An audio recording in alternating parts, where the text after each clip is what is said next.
Vi debaixo do altar as almas dos que haviam sido mortos por causa da palavra de Deus e por causa do testemunho que deram.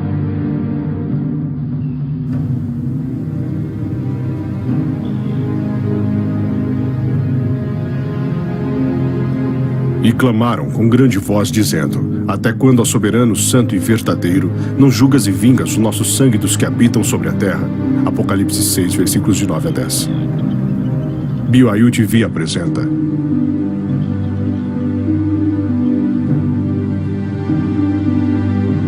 uma produção da Grobert Filmes.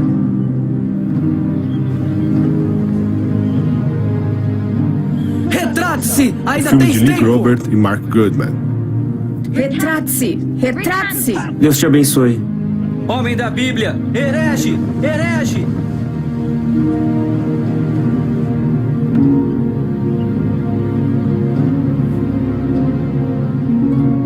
William Tyndale, também conhecido como Hutchins, estás condenado por heresia e sentenciado à morte por estrangulamento e fogo. Desejai-vos arrepender antes que as flamas dessa terra vos conduzam às chamas do inferno? Desejais vos arrepender? Antes de me enviar à presença do Deus Todo-Poderoso?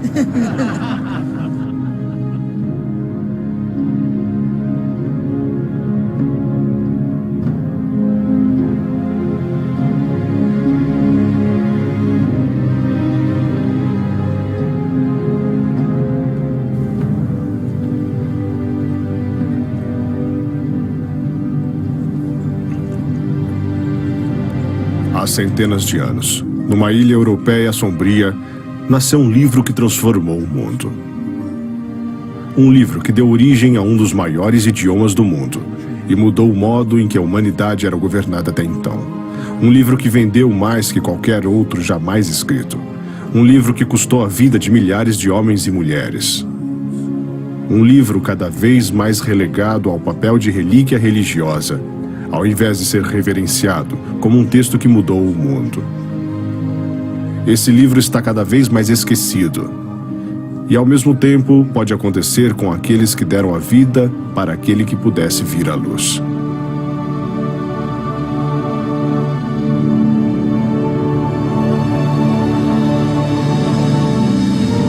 Senhor, abra os olhos do rei da Inglaterra!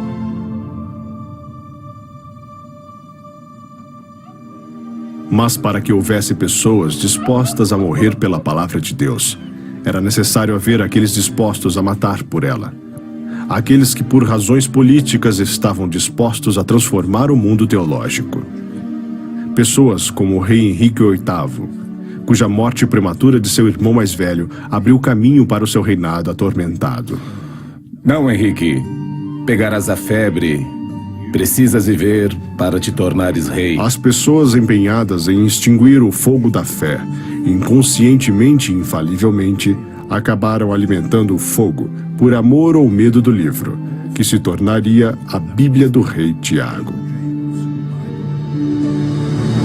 O fogo da fé, em busca da palavra. A Bíblia é a palavra de Deus revelada à humanidade. A Bíblia é uma coleção de textos antigos que preserva a memória e os ensinamentos de Jesus de Nazaré, principal figura do cristianismo. Para mim, é um texto importante para a fé cristã. É a força vital do cristianismo. A Bíblia não é um livro, é uma biblioteca de livros.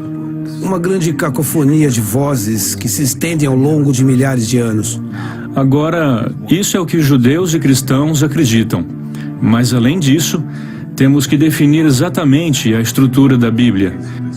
E nisso, não somente judeus e cristãos discordam, mas os cristãos têm divergido entre si quanto aos livros que fazem parte da Bíblia. É o resultado da reflexão sobre Deus e encontros com Deus de tantos e diversos povos e de tantos séculos diferentes.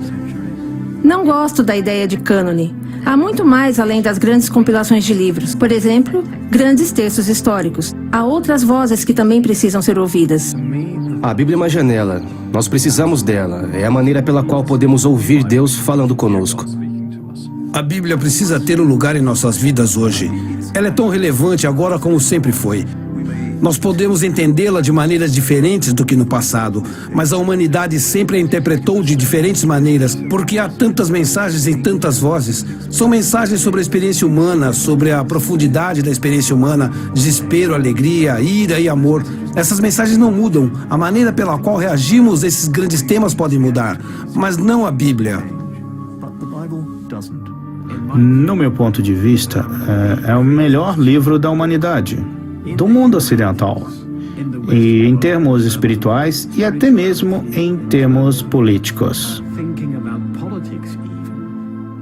A Bíblia é o livro mais extraordinário na história do mundo. É amado, odiado e impossível de ser ignorado. Manifestações em Gloucester Street. Ninguém na Terra esteve mais envolvido com o surgimento da Bíblia em inglês do que William Tyndale, que cresceu numa família tecelã próspera na região de Gloucester Street, na Inglaterra. Tyndale teve uma infância tranquila em um local repleto de frades reformistas chamados Lollardos, que pregavam usando a versão manuscrita em inglês da Bíblia em latim, traduzido 150 anos antes. Essas traduções foram patrocinadas pelo antecessor de Tyndale, John Wycliffe. Mas eram bem diferentes das traduções bíblicas que Tyndale iria eventualmente produzir, o que acabaria abrindo o caminho para o seu martírio. Na época em que William Tyndale nasceu, possuir uma Bíblia em inglês era considerado um crime contra a Igreja e o Estado, e punido com a morte. Enquanto Tyndale deixava seu lar de infância para estudar na Universidade de Oxford, um outro personagem fundamental para a reforma protestante, Henrique VIII, estava sendo coroado rei da Inglaterra. Esse evento incluía o casamento com a esposa de seu falecido irmão, Catarina de Aragão, uma princesa espanhola que, assim como Henrique, era uma católica devota. O casamento de Henrique VIII com Catarina nasceu do desejo ardente de seu pai em criar uma aliança com a família real espanhola. Mas a Bíblia determinava claramente que uma pessoa não deveria se casar com a esposa de seu falecido irmão. E Henrique VIII não procederia com o casamento, até receber uma dispensa especial do Papa. Essa não seria a última vez que o desejo de Henrique de se casar com uma mulher proibida se tornaria uma questão política e teológica, com ramificações internacionais. Assim como William Tyndale, o rei Henrique VIII hoje em dia poderia ser considerado um fanático religioso, mas aquela era uma época de fanatismo religioso. Universidade de Oxford, 1515. Fizeste bem, irmão. Obrigado, Estamos felizes por ti. Deves estar muito contente. Sim, Nossa muito família bem. está orgulhosa Estou. de ti. William Tyndale é um rapaz que viveu na fronteira do país de Gales. Ele vinha de uma família razoavelmente próspera, mas não era ninguém importante. Ele vivia numa fronteira linguística entre a língua inglesa e a língua galesa, e duas outras línguas que nem se pode imaginar. E é possível que, ao ouvir esses idiomas diferentes e intrigantes pelas ruas, foi o que despertou seu interesse por idiomas e tradução.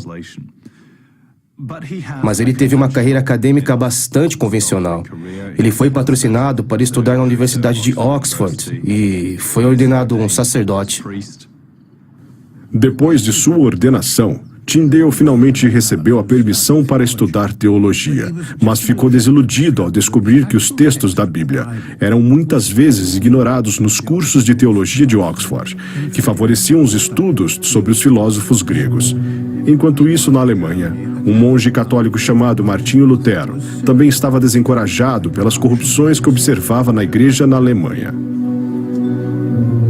Devido à ignorância da população em geral sobre a Bíblia em latim, uma grande quantidade de tradições começou a se infiltrar na igreja e foram rejeitadas e criticadas por Lutero. Uma prática comum de dissidência era escrever suas preocupações num papel e postá-lo nas portas da igreja para todos lerem. Lutero listou 95 comentários que se tornariam infamemente conhecidos como as 95 teses. A Bíblia diz: dê aos pobres A igreja tira dos pobres. Depois de impresso e amplamente divulgado, isso levaria ao começo da Reforma Protestante.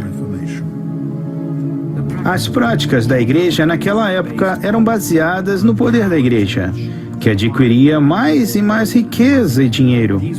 Esses eram os abusos daquela época. Tyndale se motivou a fazer algo a respeito e pensou que a melhor maneira seria compartilhando a palavra de Deus com as pessoas, para que pudessem ouvi-las diretamente, sem a ajuda de intermediários. O problema foi que essa ideia estava em contradição com a igreja existente. A igreja dizia para as pessoas: você pode confiar em nós e em nossas orações para facilitar a sua entrada no reino dos céus. E podem nos pagar para que façamos essas orações. Podem fazer doações para a igreja, podem fazer boas ações, e tudo isso lhes facilitará o caminho para o céu. Martinho Lutero sentia repulsa por essas ideias e por isso as rejeitava. Isso podia ser visto através de toda a Europa. Onde quer que a reforma se espalhasse, um de seus apelos mais importantes era: você pode ler a Bíblia. Guardiões da Palavra. Tyndale oferecia estudos da Bíblia em seu quarto, à noite, comparando materiais originais à versão católica da Bíblia em latim, a Vulgata, que foi traduzida manualmente por uma das maiores figuras da história da Bíblia, Santo Jerônimo. Um excêntrico, mas um tradutor extremamente talentoso, que trabalhou como escriba do Papa Dámaso.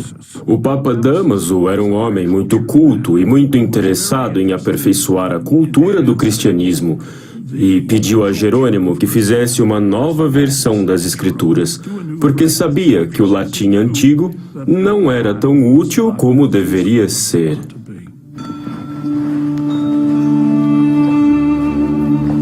Jerônimo migrou para a Palestina com a ajuda de uma rica herdeira romana e sua filha. Criou um mosteiro e viveu uma vida ascética e devota à criação de uma tradução oficial da Bíblia em latim.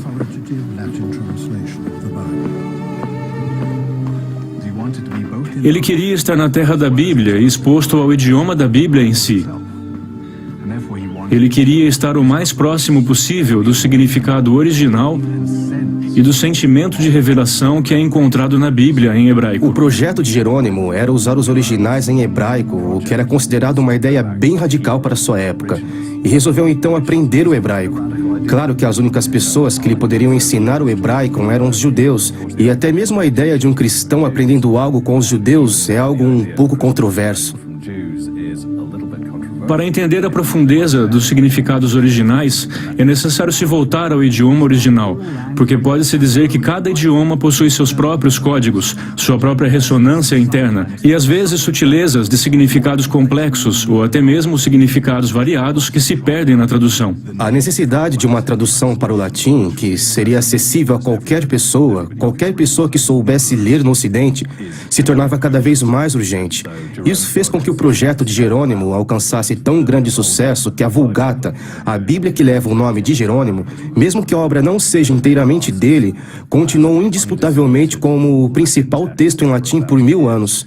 Hoje em dia ainda é vista como a versão oficial da Bíblia pela Igreja Católica. Jerônimo terminou a sua tradução da Bíblia no auge da influência do latim.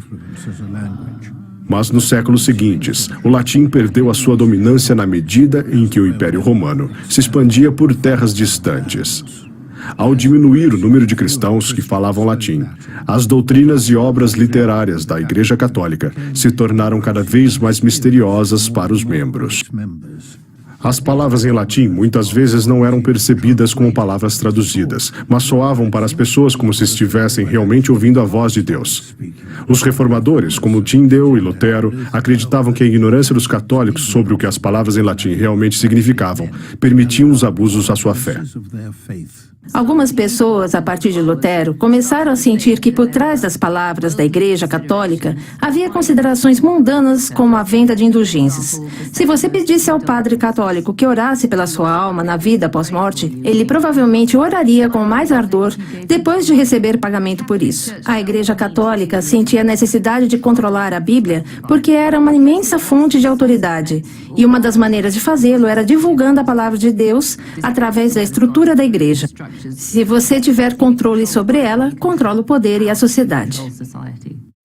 Jerônimo, o ascético pobre que morava numa caverna em Belém, ficaria horrorizado ao aprender que as escrituras em latim, sobre as quais ele trabalhava dia e noite para o bem do homem comum, seriam usadas mais tarde, aos olhos dos reformadores, para explorar a ignorância do homem comum.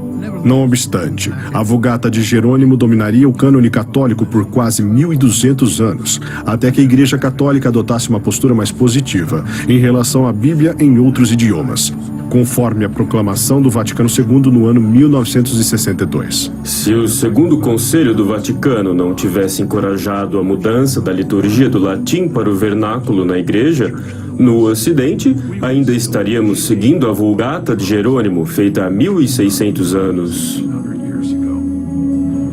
Católicos ou protestantes, todo cristão que lê a Bíblia deve muito a São Jerônimo, que deu a vida para que a Bíblia pudesse ser publicada na língua do homem comum de sua época.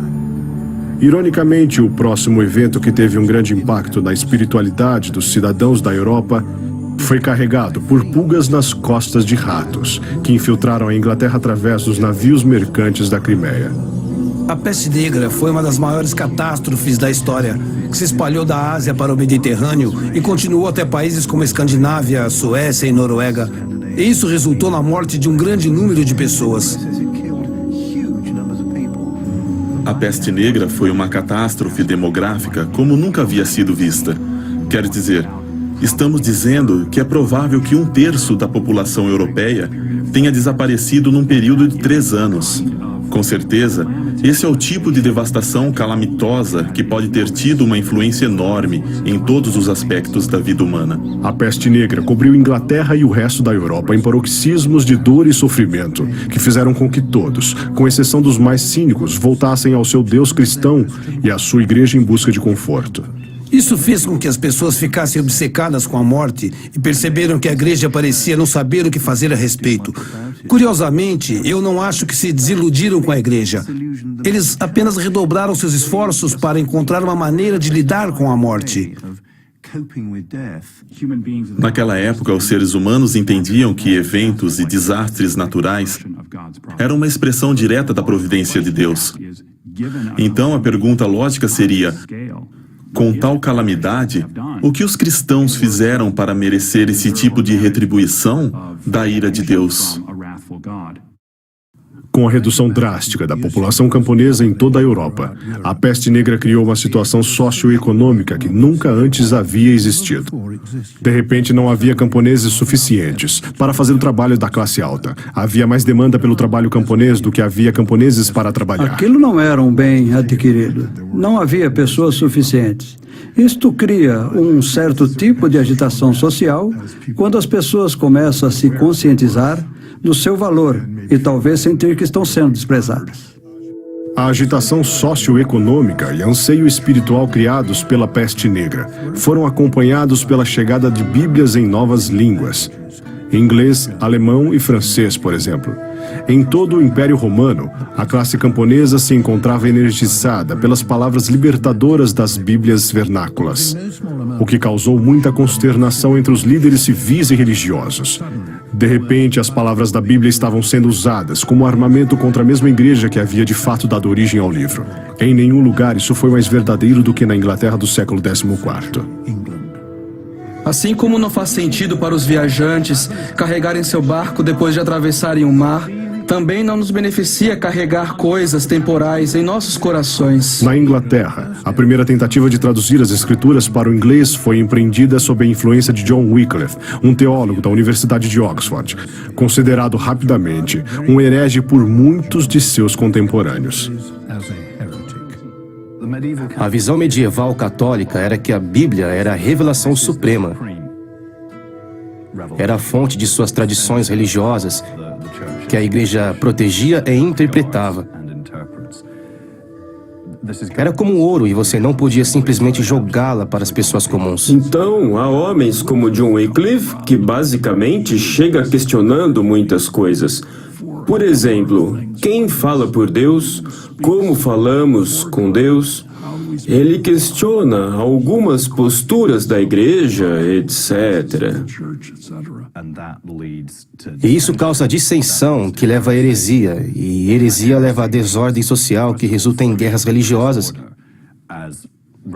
E sabemos que isso acontece. Mas o mais importante é que leva à perda de almas, porque se as suas crenças são falsas, você não pode ser salvo. Não havia separação entre o governo e a igreja. Isso quer dizer que os dois estavam interligados de uma maneira que não podemos nem mesmo imaginar no século XXI, pelo menos no Ocidente. Então, quando aparecia alguém que atraía muitas pessoas com uma mensagem popular carismática, etc., ele era visto como perturbador da paz pública, que já andava instável. John Wycliffe vivia na época do rei Eduardo III e um de seus filhos, John de Gaunt, que era um príncipe extremamente poderoso. Embora Wycliffe lutava contra o poder financeiro da Igreja Católica, com a preocupação genuína pelo homem comum, John de Gaunt viu a oportunidade de se apropriar da grande riqueza da Igreja Católica na Inglaterra. Seja qual foram os motivos de Gaunt, ele permitiu que Wycliffe transmitisse sua mensagem por toda a Inglaterra, para o desgosto das autoridades da igreja. Eventualmente, Wycliffe foi acusado de heresia e levado perante um tribunal da igreja na Catedral de São Paulo. Mas Wycliffe foi acompanhado por John de Gaunt e sua guarda real. Na realidade, foi um impasse entre a monarquia inglesa e o Império Romano, e Wycliffe se encontra bem no meio daquilo tudo. Naquela época, a Inglaterra estava em guerra com a França, e o papado, controversamente, se retirou de Roma e partiu para Évian. Wycliffe era apenas uma de muitas vozes dentro e fora da igreja, insistindo que o Papa Gregório reformasse a igreja e levasse o papado de volta para Roma. Depois de algum tempo, e com muita fanfarra, Gregório finalmente voltou para Roma, mas morreu logo em seguida. Os cardeais rapidamente elegeram um papa italiano, Urbano, ao trono papal, mas ele logo se desentendeu com os cardeais franceses, que voltaram para a França e elegeram seu próprio papa, Roberto de Cambrai. No que ficou conhecido como o Grande Cisma, a Igreja Católica estava literalmente dividida ao meio. Essa situação incômoda durou 40 anos e proporcionou a John Wycliffe um campo fértil para realizar seu trabalho, já que os ingleses podiam ver claramente que a igreja não estava apenas dividida, mas fraca também. O Papa mandou que o vice-chanceler de Oxford condenasse Wycliffe por seus pronunciamentos, mas ele se recusou. Em vez disso, colocou Wycliffe em prisão domiciliar no campus da universidade. Escondido em segurança em Oxford, Wycliffe supervisionou a tradução da Vulgata do latim para o inglês e também treinou um grupo de pregadores itinerantes que viajavam pelas regiões rurais com seus pergaminhos manuscritos, lendo a Bíblia às pessoas comuns. Eles ficaram conhecidos como Lollardos, uma palavra alemã que significa murmuradores. Wycliffe deu origem ao movimento do Lollardismo.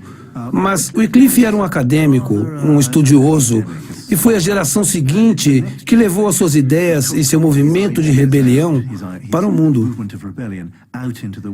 Eu tenho aqui em minha mão uma Bíblia. Tu entendes latim? E tu?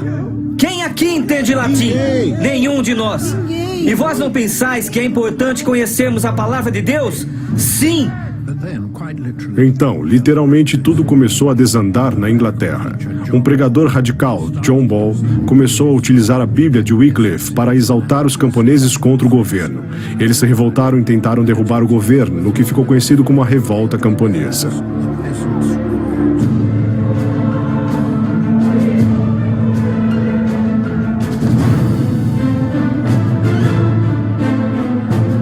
Wycliffe não concordou com a versão extrema do lollardismo praticada por Ball, mas o fato de que as Bíblias de Wycliffe estavam disponíveis em todo o país facilitava o trabalho de Ball.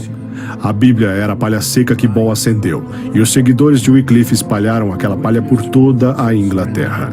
As pessoas queriam ser quem eram, e não quem a igreja queria que fossem. E a Bíblia geralmente se dá a liberdade de ser anti-autoritária. Eu acho que estavam dizendo, não queremos mais viver assim. Acho que foi uma declaração de independência. Ironicamente, uma das primeiras coisas que os insurgentes fizeram durante a revolta camponesa foi saquear e queimar a casa de John de Gaunt. Temendo a anarquia, a realeza inglesa voltou rapidamente para os braços da Igreja Católica e do Sacro Império Romano. O parlamento declarou que a publicação da Bíblia em inglês era um ato de heresia, punível com a morte. A igreja decidiu que não existiria uma Bíblia em inglês. Era associada com o lollardismo e, portanto, fez com que as pessoas parassem de ler a Bíblia em inglês. E precisamos entender como isso era estranho na Europa. Na maioria da Europa, na França, Alemanha e Dinamarca, você podia ler a Bíblia em sua própria língua. Não era uma ameaça. Era só naquele lugar, naquele reino, que a Bíblia não estava disponível na língua do povo, em inglês.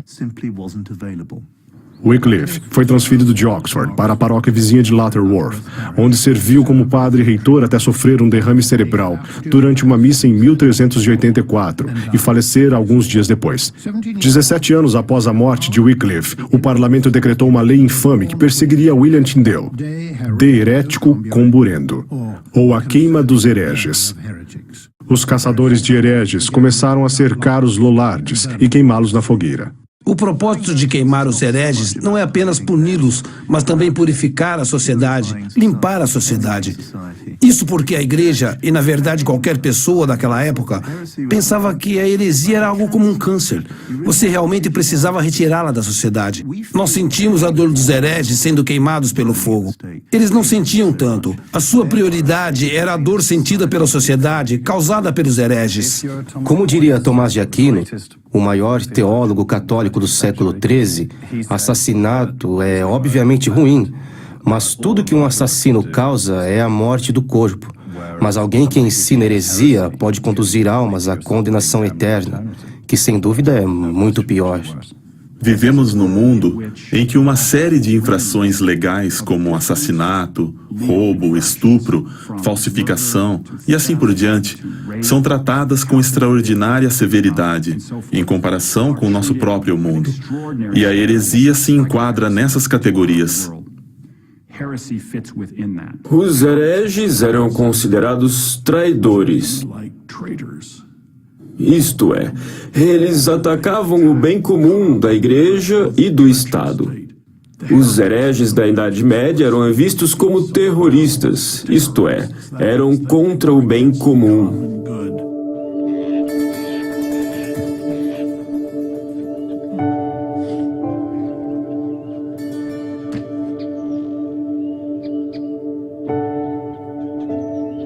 Em 1415, a Igreja Católica convocou o Concílio de Constanza para resolver o grande cisma, que proporcionou um campo fértil para os ensinamentos reformistas de Wycliffe. Eles também condenaram Wycliffe como um herege e ordenaram que seu corpo fosse exumado de sua sepultura e queimado após o fato. A igreja decidiu destruir o lollardismo, destruir a oposição na Inglaterra. E, naturalmente, eles iriam fazer isso destruindo o grande símbolo da rebelião, Wycliffe. Infelizmente para eles, e felizmente para Wycliffe, ele já estava morto, e tudo que puderam fazer foi desenterrar seu corpo e cremá-lo. Uma cerimônia bizarra do seu corpo em decomposição, ardendo em chamas, mas a igreja acreditava que isso era necessário. Era a única maneira de purificar a Inglaterra, de se livrarem das cinzas de John Wycliffe. Este decreto não foi cumprido até 1428, quando Richard Fleming, um ex-lollardo, relutantemente removeu os restos mortais de Wycliffe. Os queimou e espalhou as cinzas pelos rápidos do tributário do rio Avon, que deságua no Severn e finalmente escoa no mar. Então, o que veio a ser conhecido com a profecia de Wycliffe. De Avon até Severn, de Severn até o mar aberto. As palavras de Wycliffe, como as águas, se dispersaram pelo mundo inteiro.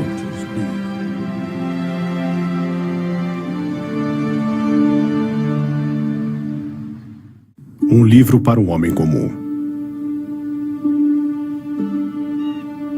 Palácio de Henrique VIII, 1516.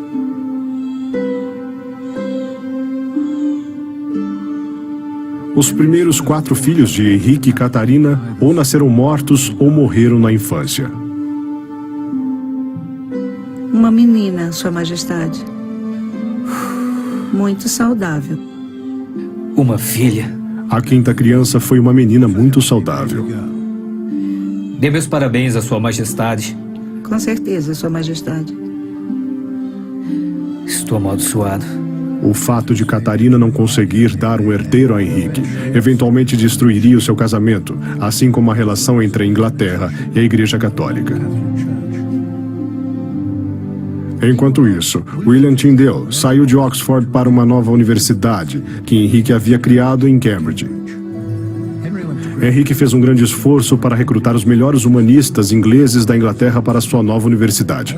Como resultado, e para a infelicidade de Henrique, Cambridge se tornou um viveiro de reformas religiosas. Ironicamente, os debates religiosos mais profundos não se davam no campus da universidade,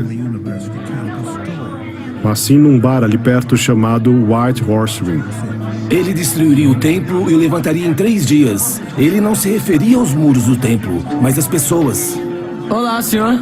Meu nome é William Tyndale e venho de Oxford. Outro homem de Oxford. Aos exilados de Oxford. Procuro por Thomas Bilney. Sou eu. Mestre Tyndale, sou Don Fritz. Sente-se em meu lugar. William Tyndale, Desiderius Erasmus, Thomas Cranmer, John Frith, Thomas Brindley e Miles Coverdale. Todos estavam em Cambridge em um momento ou outro, e muitos deles estiveram na universidade ao mesmo tempo.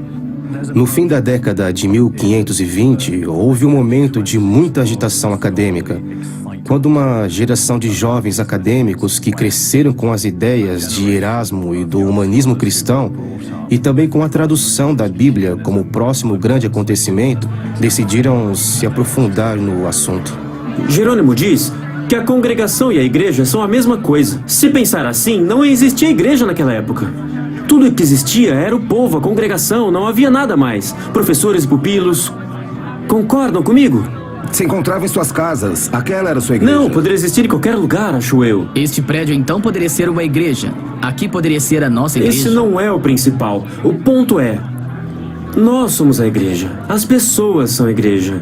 Não há necessidade de um prédio. Neste breve momento na história e neste pequeno lugar, Cambridge de alguma maneira atraiu 3 homens que traduziriam suas próprias versões da Bíblia. O humanista mais importante da Idade Média.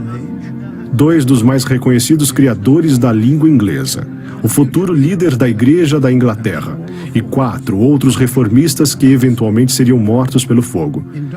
Em oposição direta a esses reformistas, surgiu outro homem, determinado a destruir o trabalho que os reformistas estavam determinados a expandir, Sir Thomas More, ou para os católicos, Santo Thomas More. More foi um advogado bem-sucedido e estudou em um monastério cartusiano. E como muitos afirmam, considerou tornar-se um monge.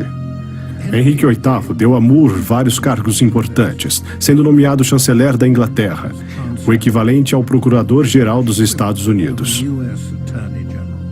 More foi o assessor e confidente de Henrique VIII durante os períodos mais turbulentos da Reforma. Pedidos de reforma na igreja estavam se tornando cada vez mais insistentes e de grande dimensão. Para complicar os fatos, Henrique VIII suspeitava que Deus não aprovava o seu casamento com Catarina de Aragão. Está se tornando aparente, Sua Majestade, que existem certas dificuldades com seu pedido. E ele nunca teria um herdeiro a não ser que seu casamento fosse dissolvido e que ele se casasse com outra pessoa rapidamente. Precisamos conversar sobre isso. Precisamos. Obrigado. Mesmo que houvesse muita coisa errada com a igreja, isto não era o mais importante. Era necessário proteger esta instituição que unia o povo a Deus e unia toda a Europa a Deus. Esta era a atitude de Thomas More, um dos maiores pensadores de sua época. Um homem interessado em reforma, mas no fim, muito mais interessado em união, o que ele chamava de União Católica da Europa.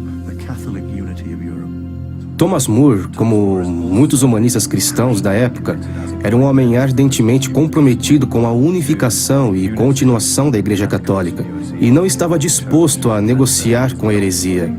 Ele sequer aceitava que novas ideias que os acadêmicos discutiam em segurança e em particular fossem discutidas em aberto onde pudessem colocar em perigo as almas cristãs. Ele não aceitava que suas crenças fossem usadas como base para o que ele via como imoralidade, como, por exemplo, um rei simplesmente ter o desejo de abandonar sua esposa, fielmente casada com ele por 20 anos, somente porque estava cansado dela e porque ele queria ter um filho homem. Como Lutero e Jerônimo, Moore praticava o ascetismo em um grande esforço para refrear seus apetites carnais. Ele sempre teve predileção pela vida ascética dos monges. Era uma prática muito comum em seus dias. Thomas More usava uma camisa rústica como castigo pelos seus pecados. E não acho que ele se batia o tempo todo, mas a ideia de autoflagelação e de castigar o corpo era uma maneira de imitar Cristo, que também foi açoitado.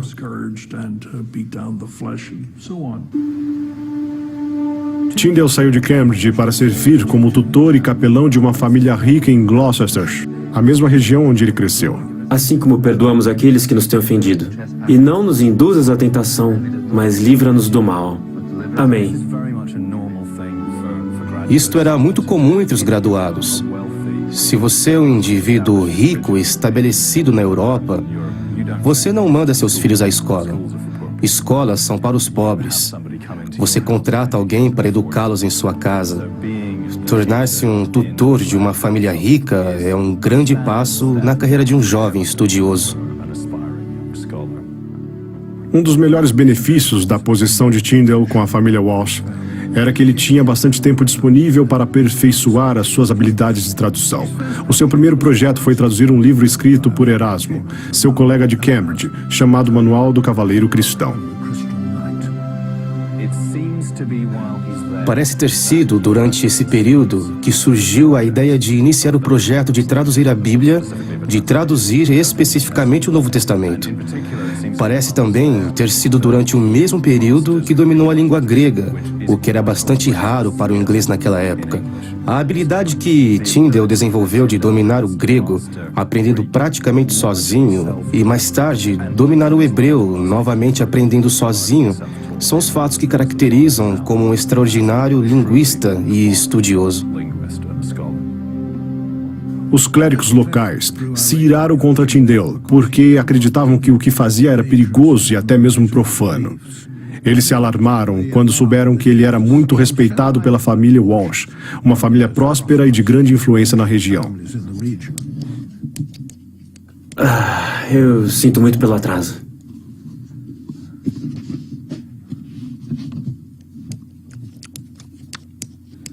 Acreditais que ficar sem a lei do Papa é melhor que ficar sem a lei de Deus? Eu desafio ao Papa e às suas leis. Se Deus poupar minha vida, em muitos anos farei com que o menino que conduz o arado conheça mais as Escrituras do que vós conheceis. Não tardou muito até que o levaram ao conselho da igreja para defender-se. Acredita ser necessário traduzir a Escritura? Temos a igreja. Sinto ser necessário colocar a palavra de Deus nas mãos do homem comum. Vós os portais com ousadia perante os senhores deste país. De outra forma, estarias aprendendo com eles. Eu ficarei feliz se me enviarem a qualquer condado da Inglaterra, concedendo-me somente 10 libras por ano. Então não espereis nada de mim, a não ser ensinar as crianças a pregar. A experiência de Tyndale no interrogatório somente fortaleceu seu desejo de levar as Escrituras aos homens comuns, principalmente ao encontrar grande sinal de corrupção e ignorância dentro da igreja. Logo após o interrogatório, partiu para Londres para obter a aprovação do bispo de Londres, Costa Tunstall, para traduzir a Bíblia para o inglês. Quando ele idealizou seu projeto pela primeira vez, fez o que pareceu ser óbvio. Procurou o bispo de Londres, Cuthbert Tunstall, e que é um grande amigo de Erasmo e praticamente um patrocinador dos novos ideais religiosos, e pede permissão para começar a tradução, realmente acreditando que a conseguiria. Mas a proposta de Tyndale foi previsivelmente rejeitada pelos bispos de Londres. Existem certos problemas com o inglês. Qualquer outro outro país da Europa já tinha traduções da Bíblia disponíveis na época. Mas na Inglaterra, as traduções da Bíblia eram associadas com heresia. Independente de seus bons relacionamentos, a associação da tradução da Bíblia com a heresia significa que seu pedido era ingênuo e politicamente impossível. Tunstall não hesita em negar seu pedido, mantendo a proibição da tradução da Bíblia que já existia há mais de um século. A ascensão da Reforma. Tyndale percebeu que teria que deixar sua amada Inglaterra para tornar realidade seu sonho de traduzir a Bíblia. E estava disposto a pagar o preço. Tyndale viajou para onde atualmente se encontra a Alemanha para prosseguir com sua tradução. Ele chegou na região durante a mesma época em que se deu início à Guerra dos Camponeses, que, assim como a revolta dos camponeses na Inglaterra nos tempos de Wycliffe, foi atribuída ao início da Reforma Protestante.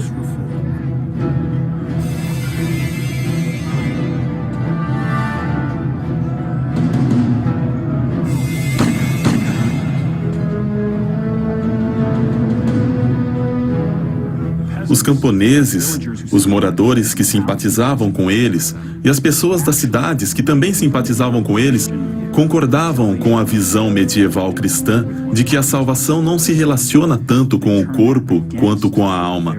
Mas os camponeses que por muito tempo lutavam por uma justiça socioeconômica se voltam contra as instituições existentes, porque seu sonho era poder derrubá-las. 300 mil alemães foram às ruas e, em nome da lei divina, exigiram uma reforma, o que seria equivalente a 100 milhões de americanos valentemente se revoltando contra o governo dos Estados Unidos nos dias de hoje.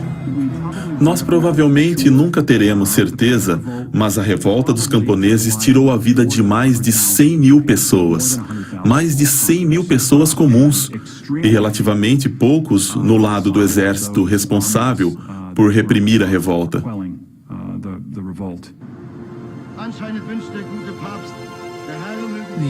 Enquanto isso, no mesmo país, Martinho Lutero foi excomungado pelo Papa Leão X, que emitiu uma bula papal contra ele. Até o momento de sua excomunhão, Lutero tinha a intenção de reformar a igreja internamente. Afinal de contas, ele era um sacerdote ordenado. Ele é um conferencista na Alemanha, um filho leal da igreja, que simplesmente tentou chamar a atenção da igreja para uma de suas verdades, que no final, Deus é o único ser que pode salvar, que pode te mandar para o céu, que pode te enviar ao inferno. Deus é o Todo-Poderoso, Deus é cheio de graça, mas Ele deve estar no comando. Essa era a ideia de Martinho Lutero e surgiu dos próprios ensinamentos da igreja. Mas o problema foi que essa ideia entrou em conflito com a igreja existente. A excomunhão de Lutero, tecnicamente, foi o resultado de sua recusa em retratar-se de suas opiniões sobre várias questões a respeito das indulgências, mas na realidade foi uma soma de suas ideias a respeito da autoridade do Papa e sua relação com a interpretação das Escrituras pela Igreja, suas práticas, a vida cristã e a adoração. Se o Papa Leão me entregasse ao fogo do inferno, eu acredito que posso fazer-lhe o favor de enviar seu livro antes de mim.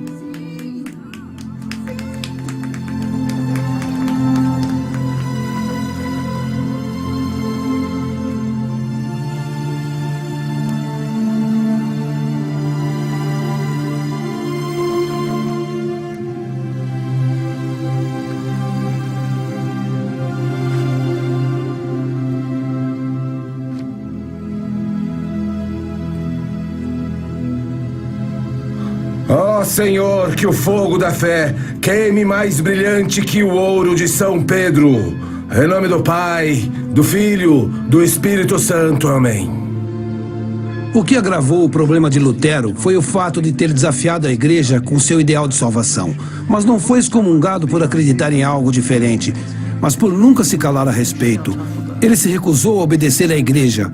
Aos olhos da igreja, o que realmente prejudicou Martinho Lutero foi sua recusa em se manter calado. Cruz de São Paulo, Londres, 1521. Tanto na Alemanha quanto na Inglaterra, O frenesi sobre a reforma sempre pareceu envolver queima de algo ou de alguém. Lutero queimou o livro do Papa, e o Papa ordenou que os livros de Lutero fossem queimados. Camponeses movidos pela Bíblia queimaram os castelos da elite dominante, e a elite dominante começou a queimar os camponeses. De uma maneira ou de outra, todo o continente parecia estar em chamas.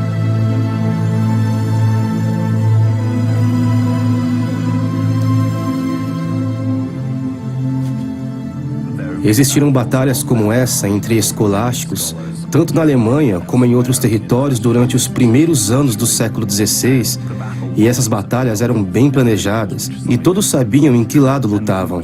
Quando Martinho Lutero apareceu pela primeira vez como figura pública, em 1517, ao protestar contra as indulgências com suas conhecidas 95 teses, todos presumiram que aquilo fazia parte da mesma batalha. O que não perceberam até mais tarde na batalha foi o fato de que as críticas de Lutero à Igreja eram mais teológicas do que morais.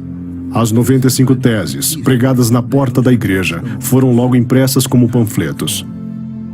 O grande benefício das gráficas era o quão rápido se produziam cópias de documentos.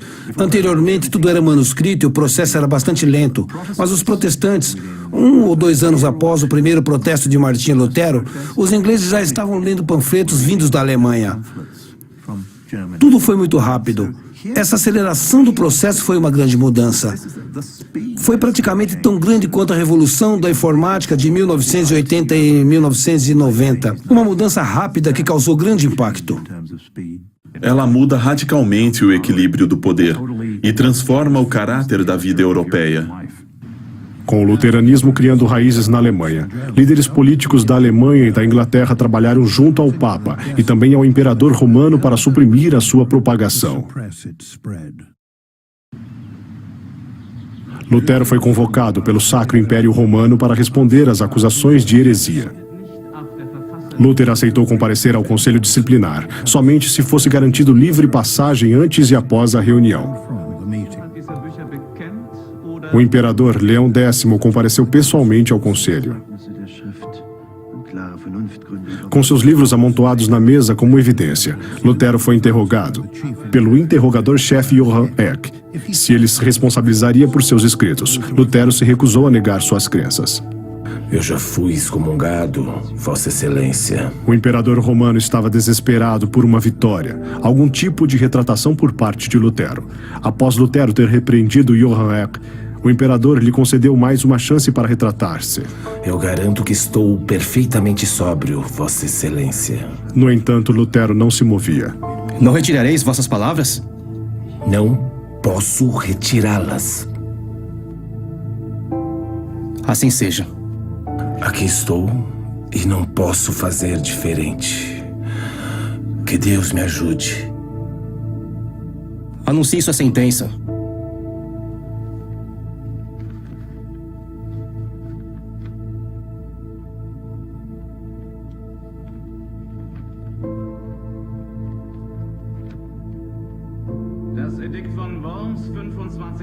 Saibam todos aqui presentes que Martinho Lutero, excomungado, é declarado como persona non grata aqui em todas as regiões do Império Sacro Romano.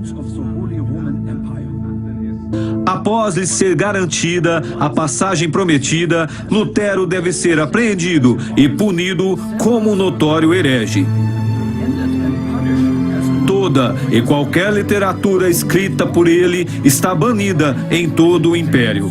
Qualquer pessoa que venda ou possua tal literatura deverá ser detida e punida. Qualquer pessoa que fornecer alimento ou ajuda a Lutero deverá ser detida. Qualquer pessoa que o agredi-lo ou matá-lo estará livre de qualquer consequência.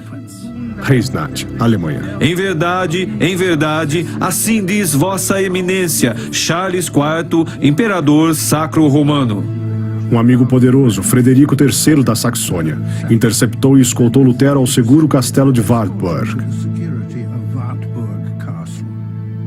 Lá, Lutero traduziu o Novo Testamento do grego para o alemão e deu continuidade aos seus manuscritos. Apesar do coração de Lutero estar voltado à classe mais pobre, ele não apoiava aqueles que queriam usar de violência para conquistar a reforma, incluindo o grupo fanático que o adorava como um profeta. Sendo ou não diretamente apoiados por Lutero, não há dúvida de que os camponeses eram encorajados pelos seus ensinamentos reformistas, aqueles encontrados em sua Bíblia em alemão. Tyndale estava bastante preocupado, assim como Lutero, quando perceberam que a Bíblia podia ser interpretada de várias maneiras e, no seu ponto de vista, de uma forma errônea.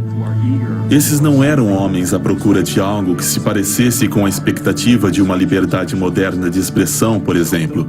Seu desejo de ter a Bíblia em vernáculo, e isso fazia parte de tudo, não era a história completa. Eles desejavam também ajudar as pessoas a compreender o significado das Escrituras. Para os camponeses alemães, sua guerra foi um trágico fracasso. O exército imperial os derrotou com casualidades que hoje seriam equivalentes a 35 milhões de pessoas nos Estados Unidos. Os resultados da guerra ecoaram na Inglaterra, onde o rei Henrique VIII e outros membros da elite dominante recuaram devido ao caos que acreditavam pudesse ser formado pela classe mais baixa, fortalecida e informada pelas palavras de uma Bíblia em seu idioma. Mas para William Tyndale, nem a guerra nem alegações de heresia ou qualquer ameaça de morte o impediria de terminar seu trabalho. Para ele, a missão de Deus não poderia ser interrompida.